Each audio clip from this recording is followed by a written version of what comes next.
We're going to begin discussing the colonial beginnings of the New World, because the search for India and China quickly dies. They realize that the New World could be better than what they found in India and China. The big players, those four major countries, seek land in the New World, because the land here, its value has no limit. The Spanish were the first to explore the New World on a large scale.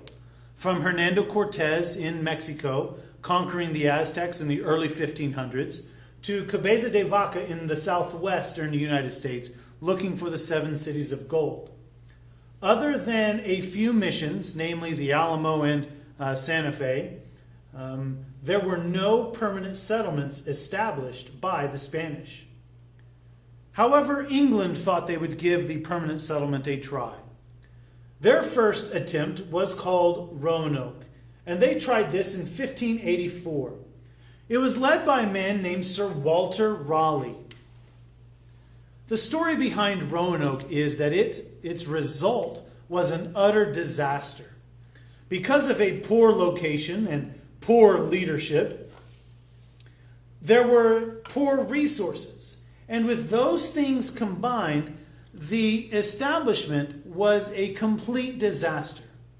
They thought by setting up in a wet, marshy land that is similar to what is in England, they would be able to grow crops. However, they did not take into account the flooding and the mosquitoes that carried weird diseases that they were not accustomed to.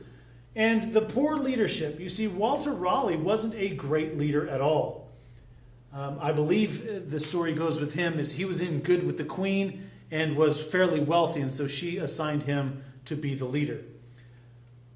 The interesting thing behind Roanoke is that everyone there, after Walter Raleigh left Roanoke to go back to England for more supplies, when they returned, they found nobody there. They had disappeared completely.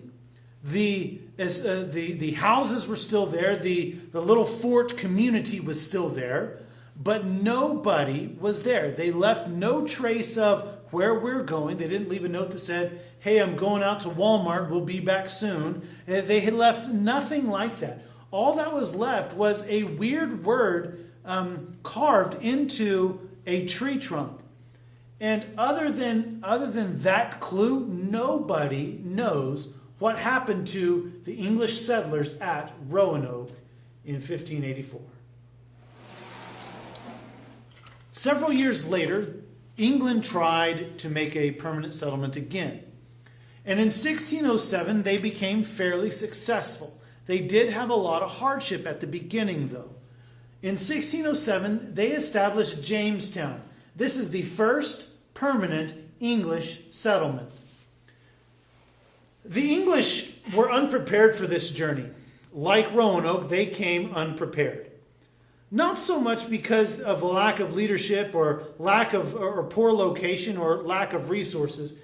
It was because they had ulterior motives to establishing a settlement. They were seeking gold and were not willing to work to survive. They did not plant. They did not harvest. They were not ready for the winter.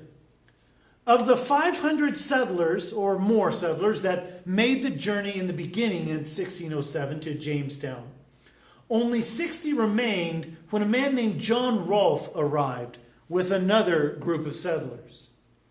He realized that the ideas that the English had at this settlement were not good. They were not productive. They weren't doing what they were supposed to be doing. When he arrived, the settlers at Jamestown called it the starving time, where I believe that they were so far out of food that they were boiling their boots to eat. When John Rolfe arrived, he really whipped them into shape pretty well. He taught them how to plant. He taught them how to harvest. And one thing that he did was he began planting tobacco, which, by the way, England was addicted to smoking. And so by selling the tobacco to England, the possibility was there to save Jamestown. And the first harvest of his tobacco was more than $1 million in today's money. John Rolfe ended up marrying a girl named Pocahontas. She's important not because of the Disney movie, but because she is the daughter of the chief of the Powhatan Nation.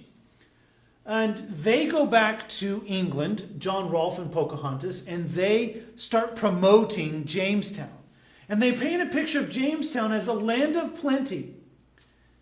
And Jamestown, because of their efforts and the media's effort, printing posters and things like that, Jamestown becomes a boom town, meaning many, many people start moving to Jamestown, Virginia. Capitalizing on indentured servants, and we talked about those. Those are slaves that have a set amount of time that they will be your slave, and then after that they will become free. Capitalizing on indentured servants and the draw of plentiful land, Jamestown ends up surviving. In England, everyone knows of the opportunities in the New World, especially Jamestown. And England, as well as other countries, are wanting to stake their claim. And so the New World starts looking like this. The Spanish in Florida never really take off. And so Florida never becomes a permanent settlement. Virginia becomes the focus. Many, many people end up in Virginia here. And later on, around 1620, 1621, the Puritans and Pilgrims arrive at Massachusetts Bay here.